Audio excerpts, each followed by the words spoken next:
The iPhone is Apple's dominant platform and by an extremely wide margin. So on this show, we're talking about the iPhone, iOS, where it's at, and what we can expect in the near future. It's all in this episode of the Macworld Podcast.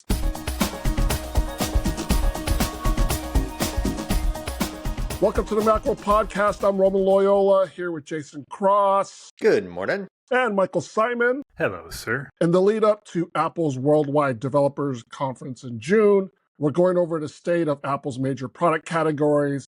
We've discussed the iPad, smart home, Apple Watch, Apple Services, the Vision Pro, and the Mac. So check out those shows if you haven't already. Today is the finale of our state of shows, which focuses on the iPhone and iOS. It continues to be Apple's biggest product nearly 20 years after its release. 20 years, huh? Wow. Yeah. It's 20 years. I know it's 20 years, but it 2027. still sounds weird to say. Yeah. Yeah. Well, I think what's remarkable is it's been almost 20 years and it still has momentum. Yes. You know what I mean by that? It does. It does. Of course it does. But it also feels very stagnant, which we'll get into. And I think Apple knows that. But yeah, you're right. Like, it's a funny thing. It's like, oh, it's the iPhone. But we still get excited every year when one comes out. We still get excited every year when iOS comes out in 0.1 and 0.2. And it's really the same. Like, it hasn't changed in, I don't know. Yeah, I mean, smartphones are still the most important technology product category in the world, right? Yes. Like, it's way more important than other computers. It's honestly server hardware that you're never going to see, and smartphones. Those are the important things in the world. So yeah, we still get excited about it, and it still has, like you said, momentum. Apple just makes premium phones, so there's always sort of market share for them to grow into, kind of. Like, we don't think about that in the US because we have, of any region, the US is like iPhone leaning, especially among young people. But globally, they're dwarfed by Android phones because they don't sell $100 phones. And it just, so there's always market share for them to grow into, people for them to try to move up into iPhone, so that it just remains this super important category for them and for us, Yeah, I mean, they don't even sell $400 phones or $400 phones anymore, really. No, it's a question, that's not this show, but in September, the 17 comes out. What happens to the 16E? What happens to the price cuts? Like, there's usually a formula, and that's going to change this year. So we're curious to see what happens with those, quote, lower end phones that really aren't lower end. Mm-hmm. We're not going to focus a lot on hardware this show because the new hardware comes out in September, and WWDC focuses on iOS, but they're tied, they're hand in hand together. So we can't help but talk about the hardware when we talk about iOS. iOS now. What is there to say about iOS now? I mean, Apple focuses new features for its operating systems to execute on iOS first. Because it's the primary platform to mobile most of the time, yes. Yeah. Most of the time, yeah. Yeah. So any new features that come out at WWDC is going to be, iOS is the last product they talk about at WWDC because it's the marquee product, it's the big one. Isn't it I don't want to correct you, but isn't it the first usually? Don't they start off with iOS? It's the marquee product. Yeah, maybe it's not the last, but it's the marquee. Or maybe... I know, like they kind of sandwich the Mac and iPad stuff in at the end. It can vary.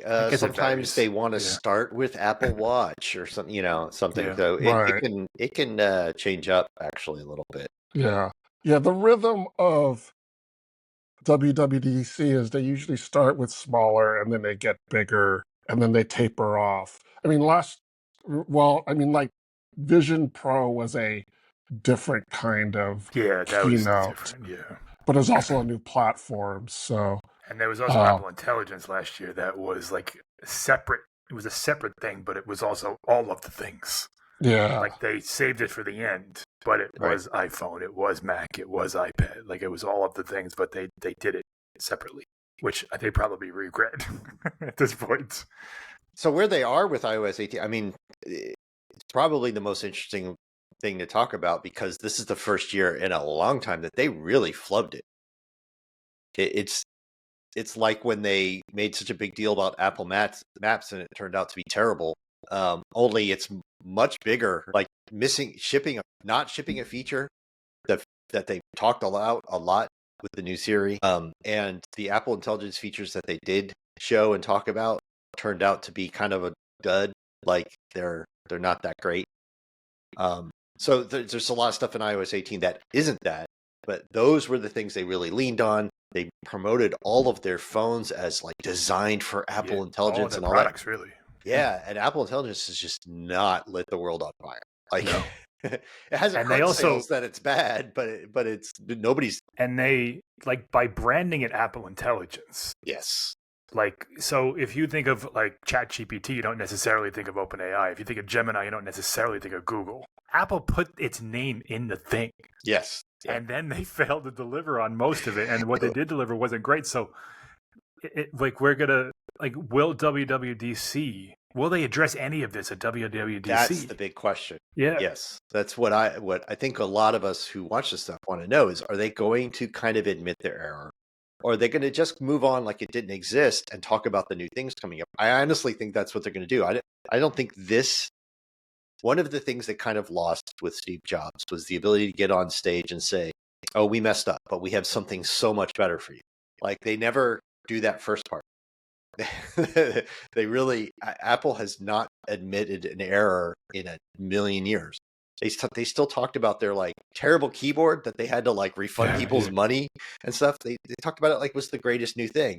And then when they went back to the old style of keyboard with like a couple of changes, they just talked about it like it's the new best keyboard improvement, right? Yeah, instead of ever going like, made a wrong call there. So yeah, I honestly don't think they're going to address it. But one of the things that we've heard about is that they are going to try to separate Apple Intelligence from Siri, marketing-wise, right? They are all Apple Intelligence features, but they don't want Siri's bad name to drag down all the cool Apple Intelligence stuff they're doing that is not just a chatbot or image generation. They're going to be doing all this other stuff. And I think that's probably a smart move because Siri being good is not expected to happen this year. Yeah, right. The rumors say they might not even mention the Siri stuff at all. Like all the next gen Siri stuff might have to wait a whole nother year. And the way AI is right now, it's intertwined with chatbots. That's what people think AI is. That and image generation, commercials, right? That and image generation, right? So without a chatbot, without Siri doing the AI stuff, like it seems like Apple Intelligence is just going to spin its wheels for another 12 months. Yeah, I don't know how they're expected to have, for example, an AI-powered sort of battery optimization feature that will look at like all the data, all this battery data they've collected over years and years and years. Look at how you're using your phone and make adjustments about which parts of the OS and the phones to run more slowly or update less often and stuff. So you don't notice any difference, but you save some battery. That's a great idea. But is anybody going to think of that as AI? They're going to go out there and brand it. It's a better idea in 2022. Yeah. But hey, also, like a free battery upgrade via software is an awesome idea. And they're going to brand it Apple Intelligence. But will the public think of that as, quote, AI? Probably not. You can argue that's what Apple Intelligence probably should have been all along. All these little things that happen in the background that make your experience better, but you don't actually have to interact. Like, I want to meet the person who uses writing tools to reformulate an email or even knows it's there. Yeah, I don't. I haven't. If it comes up, it's because I hit the button accidentally. Yeah, the only time I've ever used it is like when I'm working on an article and I'm like, I have to use this to see how it goes. I've never done it and said like, I really want to summarize or shorten this or whatever. The only thing I've kind of used a little is in Safari, the web page summaries, like when you can pull up, like when you go to reader mode, essentially it just like summarizes the article in the page in a paragraph. That's been useful, kind of. The email summaries are good. The notification summaries are good. Like all that stuff that, again, happens while you're not necessarily looking for it to do something. Yeah, things that just happen to do something. Yeah, notification summaries outside of this sort of embarrassing thing that they had to fix where the news stuff. It's not great for news apps because it kind of gets things a little wrong, and a little wrong totally changes the story. So but summarizing other notifications I get instead of just like the notification popping up and I have to go into the app and see what was happening. I like that. And I like the summary. And email is pretty good. Like my son plays baseball and his baseball coach is very verbose. And he'll send over this really long email and it'll give me like and it's really good. Like this game is canceled and it's rescheduled to here. Like, all right, that's great. Like it's smart enough to know a lot of stuff. It's at least a lot more useful than showing the first 10 words of the email, which is what all email programs used to do. Right. So but like you said, Jason, I don't know if people equate that with Apple Intelligence. Right. And that's going to be Apple's marketing challenge is doing that. Like you said, the Siri stuff, the various rumors are that the Siri stuff they promised for iOS 18 is coming in maybe iOS 19.4 or something like an update next year. They may not even talk about it or show it. Or it may just be an iOS 20 thing in the iOS 20 time frame. Whole new, like wrapped into the all new Siri.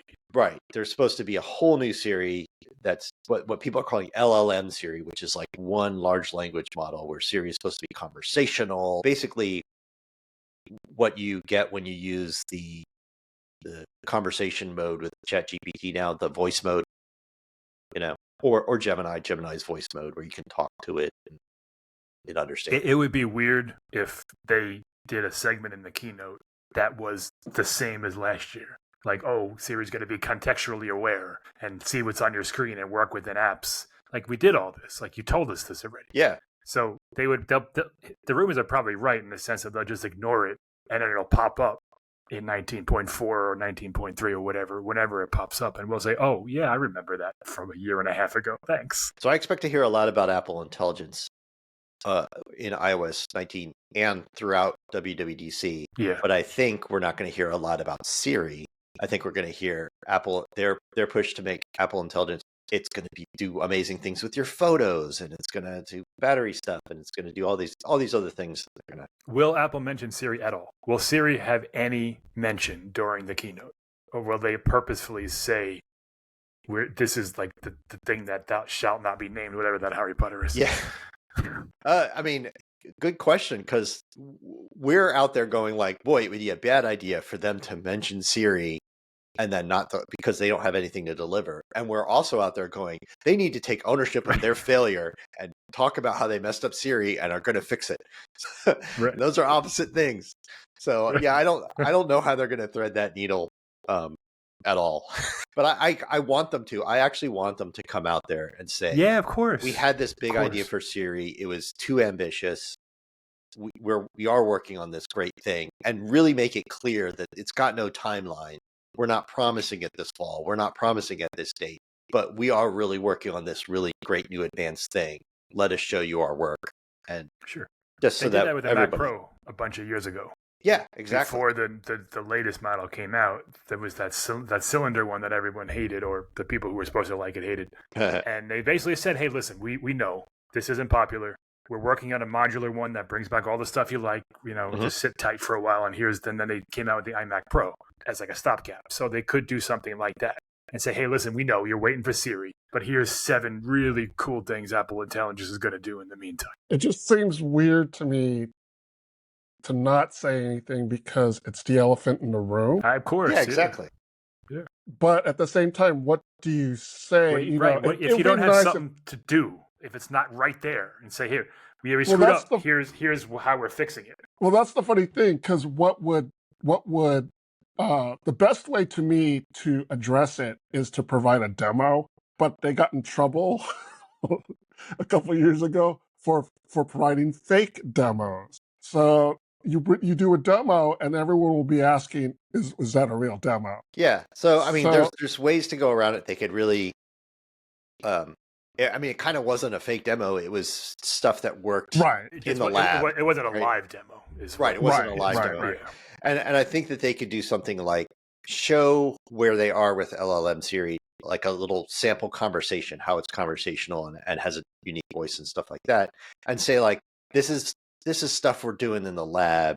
it's a ways out. We don't have a date for you, but here's a sneak peek at our work, right? Yeah. No, that's not a bad idea. And just something interesting there.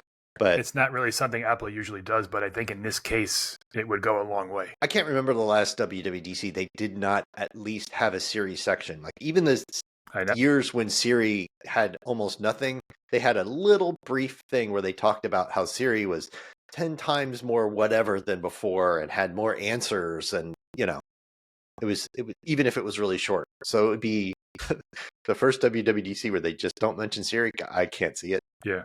But they have been known to avoid things. Yeah, like anything Apple, problematic. Like AI, for example. They never mentioned AI until last year, and they still really didn't. They called it Apple Intelligence. Well, and the thing is, the keynote is pre-recorded. Yes. So you do a Siri demo. I don't know. It's not the same as if, Craig Federighi went on stage and did the demo. Yeah, Do but you know what I mean? It's just not the same gone, thing. Yeah. regardless. Yeah. Yeah, but that's what we were saying. That's what you were saying, is that they got in trouble last year. Not in trouble, but they showed off this stuff that looked like it was ready, and it wasn't. And it was right. It was not. Yeah. So wouldn't it be funny if it was a live presentation this year instead? We would have heard about that already. Now we know. I think we would have heard about that. Yeah. I missed it that, would be, at least for part of it.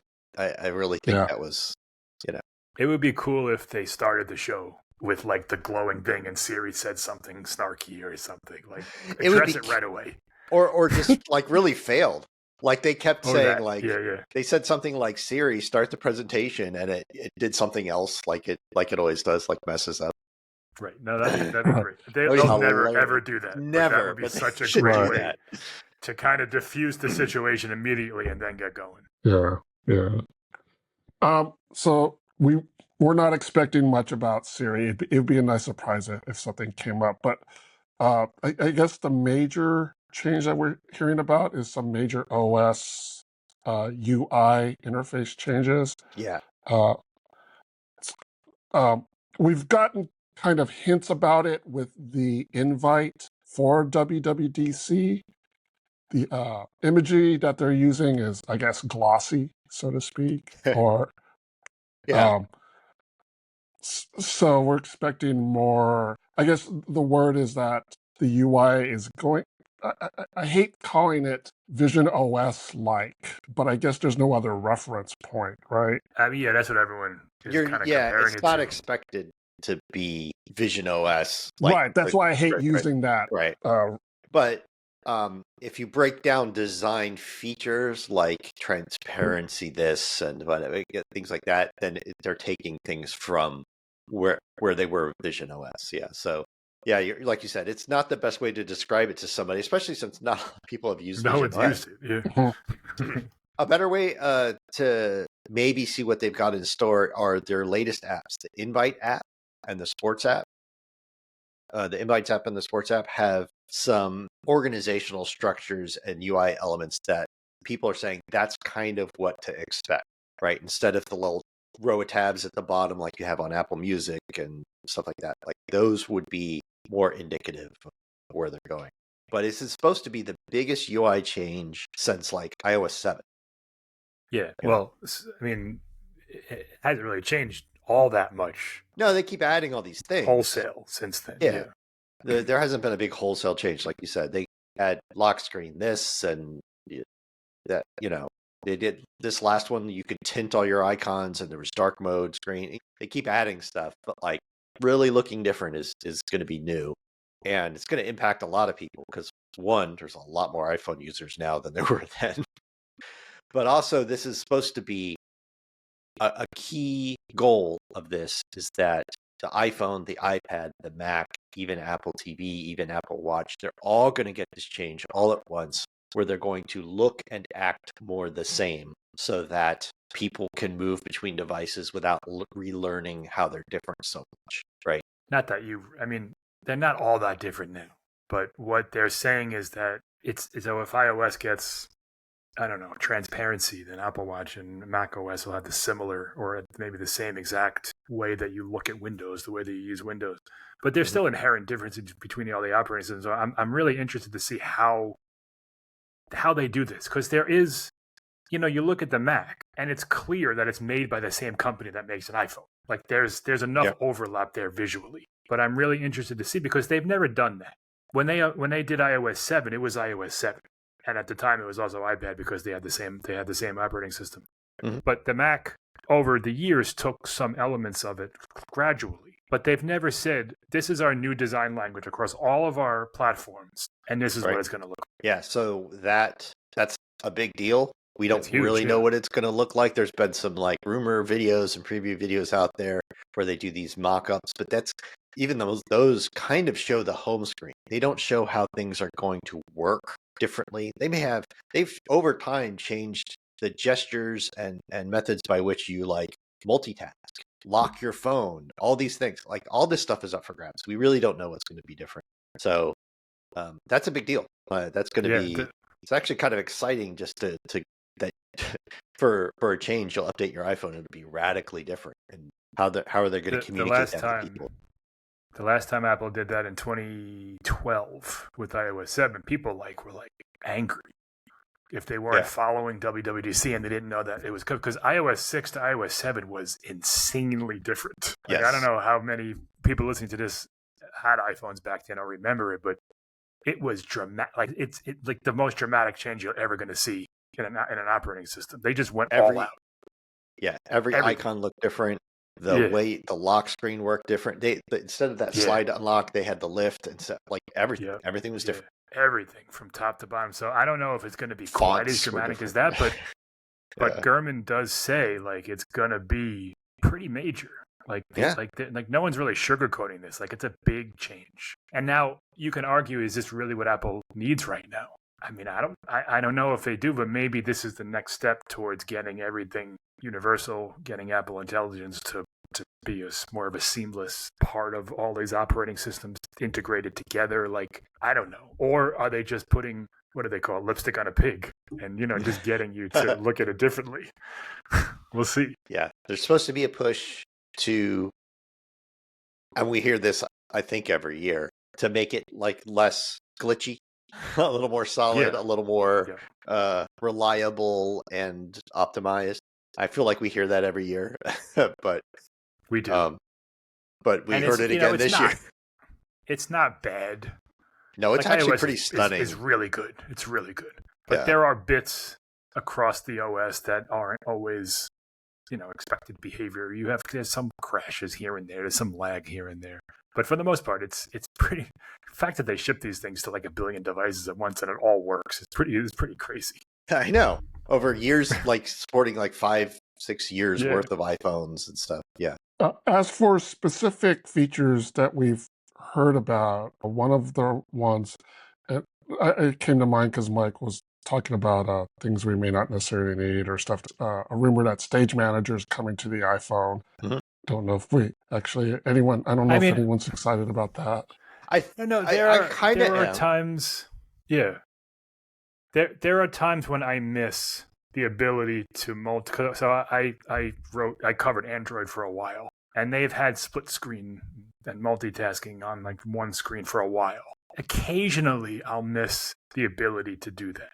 So if Apple does it right, like there are times when you want a calculator and something else. There are times when you want a web browser and something else. So depending on how they implement it, if this is true, it could be really useful. Yeah, well, I mean, one of the rumors is it's really only going to work when you plug in an external display. You plug in an external display and then you get a Stage Manager view instead of just your iPhone display mirrored in a vertical stripe in the middle of your big monitor. That's a great idea. Yeah, that's really cool. And it doesn't really impact a lot of people. I know a lot of people who use external displays with their iPhone or would start doing it if they got this. But big updates to Stage Manager is part of it, as we talked about. It really impacts the iPad, I think, more than anything else. We talked about that. So yeah, that's cool. That's a feature of Samsung phones also. They call it DeX, and you plug it into like a dock or hook up to a USB-C plug. And it opens up a whole new interface, almost like a Chromebook.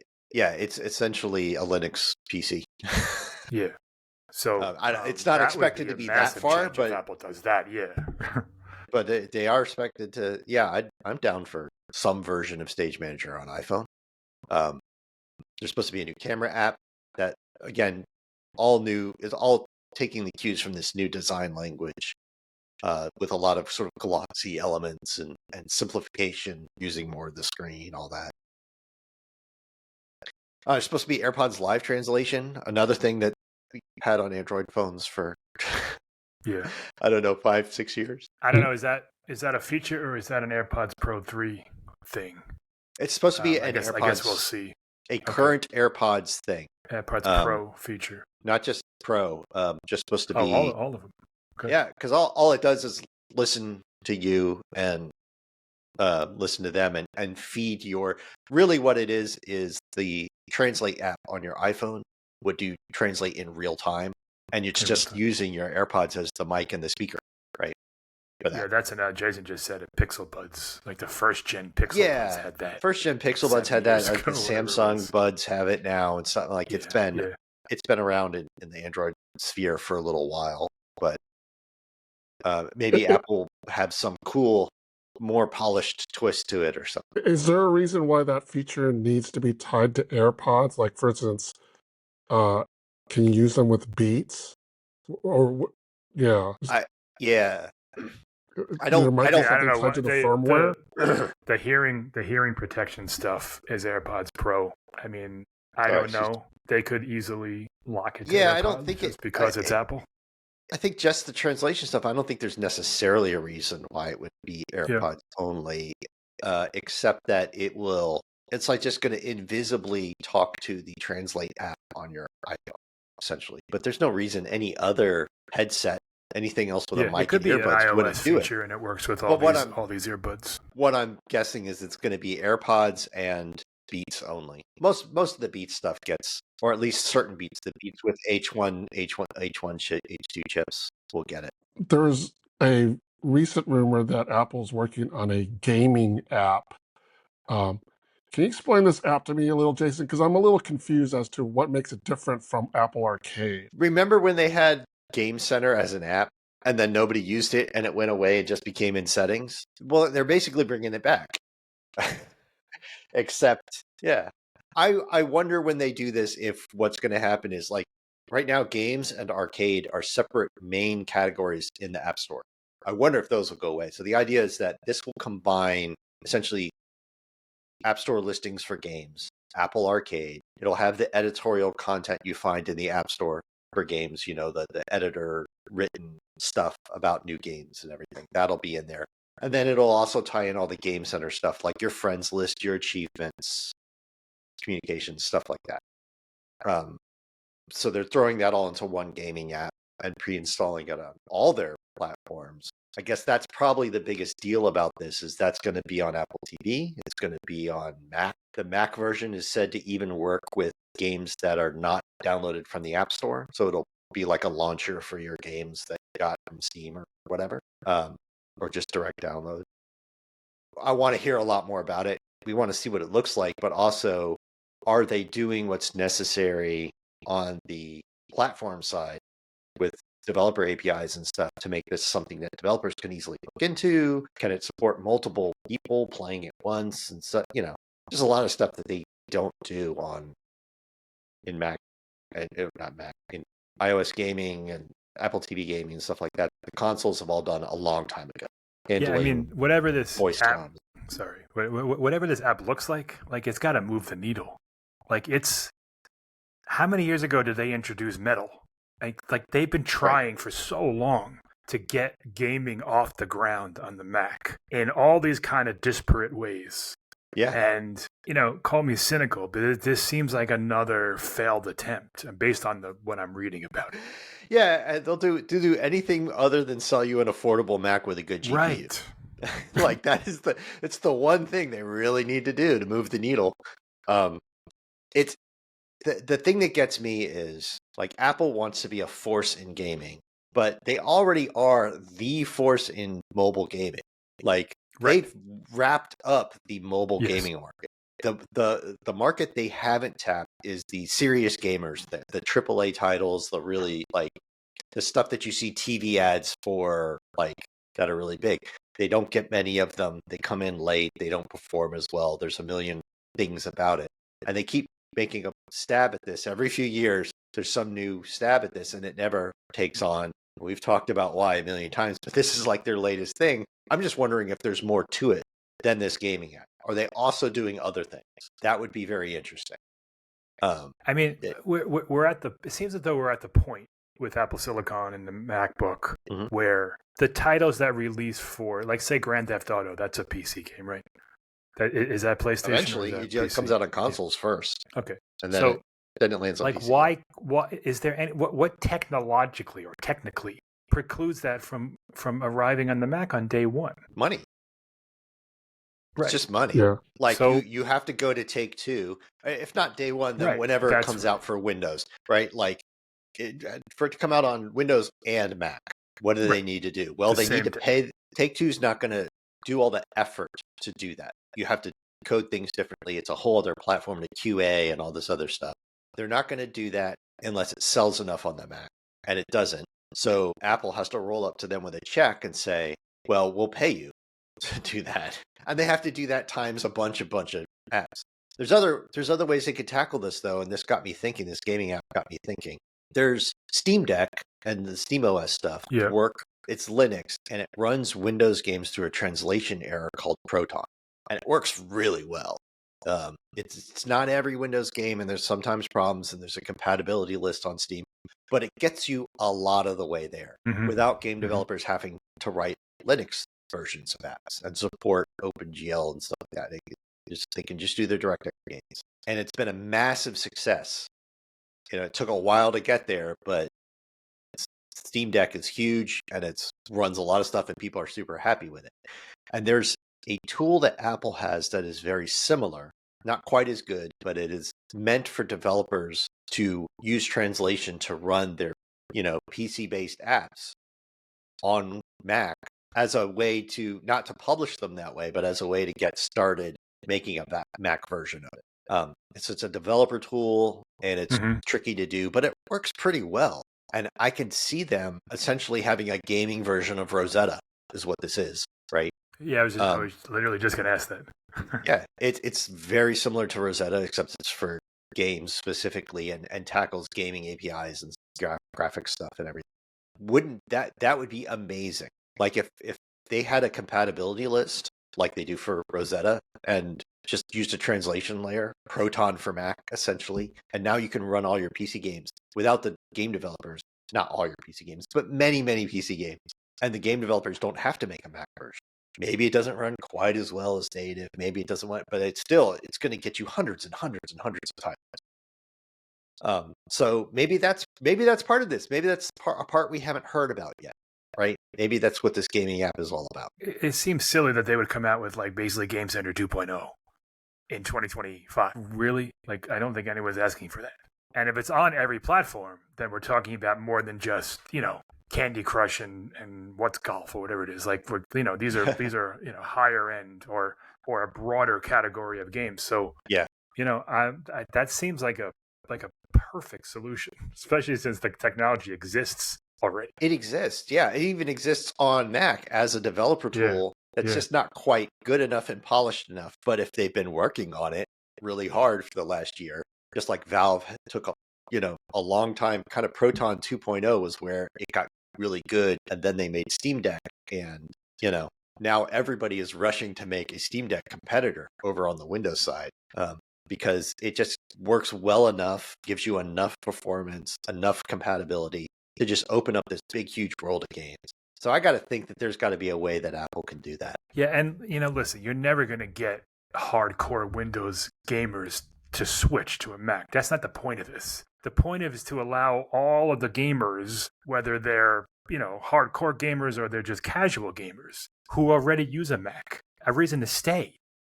Like, so I use my son as an example, which I often do. He's 13 years old, and he wants to build his own PC because of games. He has an iPad, he has an iPhone, loves it. But he looked up, whatever he watches on YouTube, and the games he wants to play can't do it on a Mac. So he wants a PC. Yep. Yeah. Yep. Like, you're losing and even a if they portion did, of the market. And even if they did, in order for them to run well, you'd have to buy like a $3,000, Mac Studio to get the GPU necessary for them to run well. So yeah, But I really think that this is a decent idea. I don't know if that's what they're doing, but It gaming would app, certainly take the pressure off Apple Intelligence if they did that. That's all people would talk about. I kind of really hope that like there's the App Store is one of the apps expected to get a big overhaul in this iOS 19 design change. Among them, AI app recommendations and stuff. That's another place that Apple Intelligence will just do stuff for you, right? Yeah. It would be neat if they could take right now gaming. I mean, gaming is 60% of their App Store revenue, more than that. I don't know, something like that. Yeah. But there's a gaming main categories, apps and games, and then another category for Apple Arcade. If they could take games and Apple Arcade categories out because they exist in their own app and use that space for other things, that would be great. That would just be a benefit even for people who aren't gamers, just to be like, oh, the App Store is now all about me and not 2/3 games. Yeah, right. I wonder if, I mean, you just kind of glossed over it, but could this new app be like just a vehicle for Apple Arcade primarily? It's expected we've talked to about that be before, yeah. a way to promote Apple Arcade, but it's supposed to be a launcher for all your games, arcade or not. But Apple's definitely going to heavily promote Apple Arcade in it, I bet. Yeah, I mean, as they should. You wrote about it recently. It's good. Like, yeah, it's pretty good. It's worth people looking, finding, and it's right. It's hard to find buried in the App Store. Like that's a good start at least to get it, to get it in front of people. We talked about this during the iPad podcast, but the Home app is expected to get some upgrades. We've been hearing stuff about how the Home Hub stuff that's been rumored might be pushed back or delayed. So I think they're separate. They're separate things. Mm-hmm. Maybe there are elements of the Home app and whatever redesign is going to get in this HomePad thing that's been rumored. But I do think they moved everyone to this new architecture finally for the Home app, and now I think that they'll start to, I don't know, fix. I don't know if it's going to be a wholesale change or what, but it does need some fixes. iOS 19 is expected to drop support for the old home architecture. Right now, they kind of push everybody to upgrade to the new architecture. Say yes, please, but it's not going to support the old architecture. There's never been rumors that they are going to have like a great new home app, but we've all said in the iOS 19 timeframe between now and fall of 2026, when iOS 20 comes out, they're expected to have several like home products introduced. Yeah. And it would be weird if the current home app interface is what we got like while they introduce all this stuff, because it is kind of weird and clunky, and it looks and operates differently than other apps. It's a straight like the home app is weird. Yeah, so, I mean, on some parts it's super easy to work with and to add devices. On the other hand, it's like very confusing to have automation, and then this is here, and you got to scroll to get to this. And right, like how do I change the color of my lights? Well, long press. Right. Nobody knows what a long press is. Right. Like it's so like if I just tap it, it turns off and on. Well, okay. I mean, so yeah, there's a lot that could be done with the Home app, and if they're totally changing the whole UI of iOS, and they've got all these home products in the world, I got to think the Home app is due for kind of a big change. Yeah, I wonder if we'll get a sneak peek at any of that stuff. Like Apple's used WWDC before. HomePod is one. Vision Pro a couple of years ago. So I wonder if they'll say like this is something that we're working on, but then this also ties into Apple Intelligence and Siri, and that's the speed bump here because that's the holdup. If Siri was better, it opens up all these new little categories, but it's not. So again, we mentioned in a previous show. Address that? We mentioned in the previous show that the Home app. I mean, not the Home app. The thing that we're calling HomePad, the little inexpensive like home, was supposed to come out this spring, and the Siri stuff all delayed it. But it is the latest rumor is still by the end of the year, which means iOS 19 or WWDC and all the OS changes may include and incorporate that, and we might see that sneak preview the same way we saw a sneak preview of sort of HomePod and stuff at prior WWDC. So that could be interesting. That could be the home section of WWDC where they walk into their fake home set, that has like a wall missing, but it has like the several rooms and the garage and stuff. Like I expect that to get a good amount of use this year. Actually, that's also where they cover the Apple TV stuff, and Apple TV is going to get a new UI and all that stuff. So we're going to see the home set for sure this year. I wonder if they all this UI talk, like, do they start the show with interface or something like that, and then they talk because it'll be weird to say, okay, this is the new iPhone interface. Oh, this is the new Mac interface, and this is the new iPad interface. Is it like do they do that all at the top and then talk breakout features? I mean, Apple rarely misses an opportunity to give something a branding name that doesn't need one, right?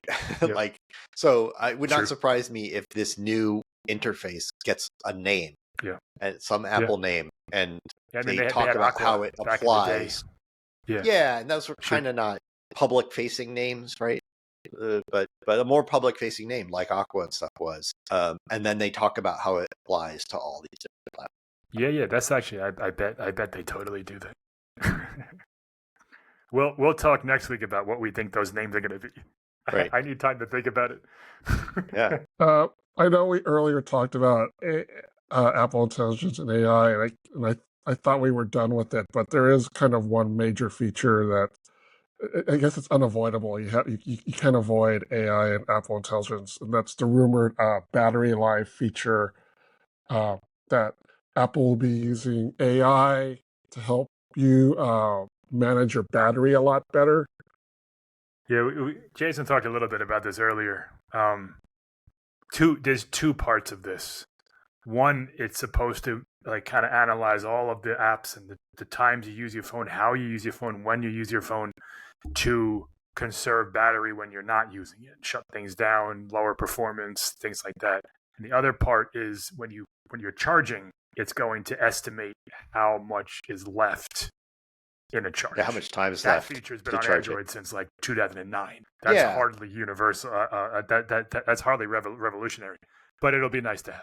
They may talk about how it's AI powered. I don't even know if that's AI powered. Like if it's going to look at your press charge history or whatever, but that's just a nice feature that a lot of us have wanted for a long time. Like, why doesn't it tell me how much longer it's going to take to charge? I mean, the Mac does. Like your MacBook does. So yeah, that's going to be nice to have. The other feature, as long as you can turn it off, as long as I can go into settings, battery, and toggle it off, I see like this is a major win. Like if you don't like it, turn it off. Nothing's lost. If you feel like it helps you, turn it on. Free extra battery life with for everybody without having to buy new hardware. They've introduced a bunch of battery features over the last couple of years, and they've all been kind of optional, opt out. So it wouldn't surprise me if this one is as well. Yeah, some are opt-in. Yeah. Right. Things like green charging times and all that other kind of stuff. Are we expecting to see RCS 3 in iOS 19? It seems like it'd be time to implement it, right? Yeah, it should be. But they didn't even implement 2.7, correct? Correct. I don't remember if they did. Okay. Yeah, that's custom emoji reactions or something. I think they're just going to kind of jump to RCS 3, which means you'll get when you react to messages, instead of just the tap, what they call tap backs, instead of just like thumbs up, thumbs down, and heart or whatever, you could do any emoji. It'll add that, and it's RCS 3 is supposed to finally give the one-to-one encrypted messages for one-to-one messages. That exists on Android only in Google's own messaging app. They have an extension on RCS that does that. They're supposed to build it into the RCS standard in 3.0. You know how big Apple is about encryption, so it would make sense to me that they would want to jump on that as soon as possible, because they love them some encryption and they really want RCS to be encryption. Yeah, they said when they introduced RCS originally, was a year and a half ago, that they weren't going to adopt Google's kind of piecemeal method, and instead they were going to work with the standards body to create encryption at the level, the base level. I think that they announced that, right? That they were going to support it. I'm pretty sure they did. Apple already kind of came out with a statement and said that they're going to support that in the fall or in the coming year, or however they phrased it. I'm pretty sure that they already announced. Yeah, they said they would support end-to-end RCS messages across all of its platforms, quote, in future updates. Right. Whatever that means. But if the GSMA's official spec for RCS3 is out and it includes that encryption, then I think that's the leap. We're going to see that.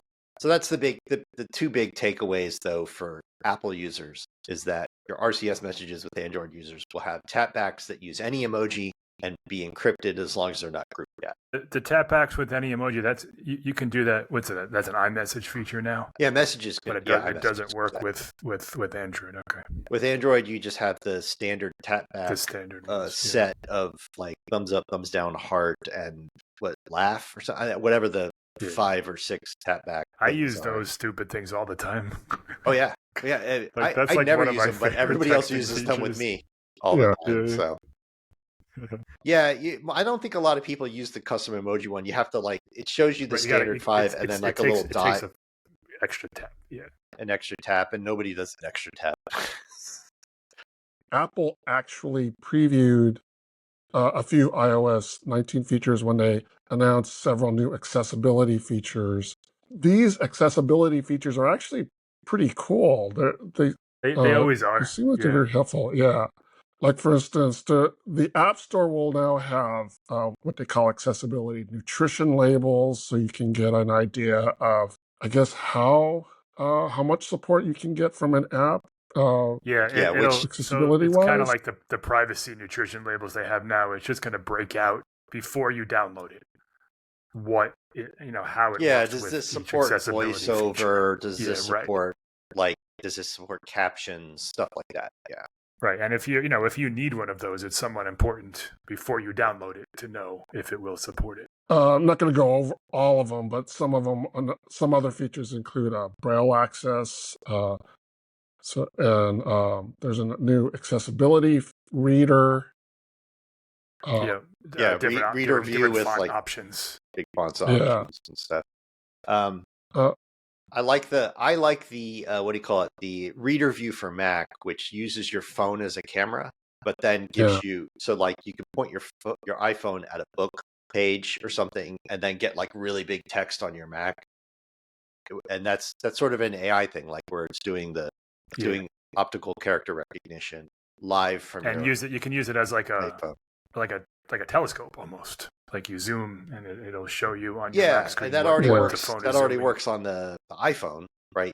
There's already this magnifier view. I actually use it just to see, when I'm reading ingredients on something and it's super tiny. I'm just forget it. I'm just zooming in. Yeah, it bumps up the contrast. You never feel so old as you do when you can't see something up close.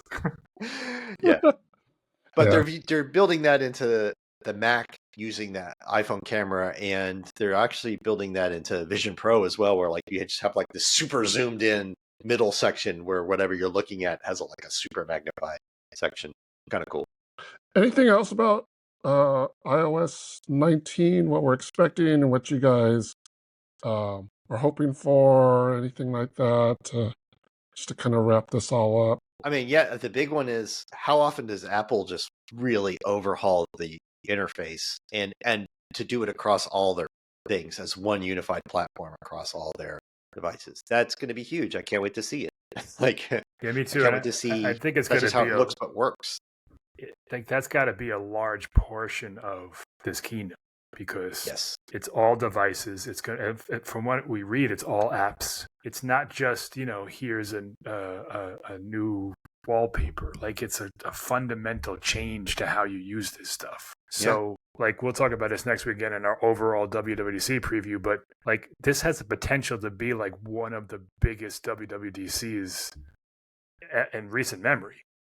Mm-hmm. Even if we don't get any hardware, if they preview the HomePad, that's a different story. But just something as simple as that. I mean, Apple supports 5 to 6 years of iPhones, all these devices. Billions of people are getting this all at once, and if everything is all connected now, and they're really looking at interoperability and all that other stuff, could be a real watershed moment for Apple and its OSs. That does it for this episode of the Macworld Podcast, episode 936. Thanks to Jason Cross. Thank you. Thanks to Michael Simon. Thank you, sir. And thanks to you, the audience. Thank you for tuning in. You can subscribe to the Macworld Podcast in the podcast app, on Spotify, on YouTube at the Macworld Podcast channel, or through any other podcast app. Do you have any comments or questions? Send us an email at podcast@macworld.com or contact us through Blue Sky, Facebook, or Threads. Just search for Macworld and look for the blue mouse logo. Join us in the next episode of the Macworld Podcast as we talk about the latest in the world of Apple. See you next time.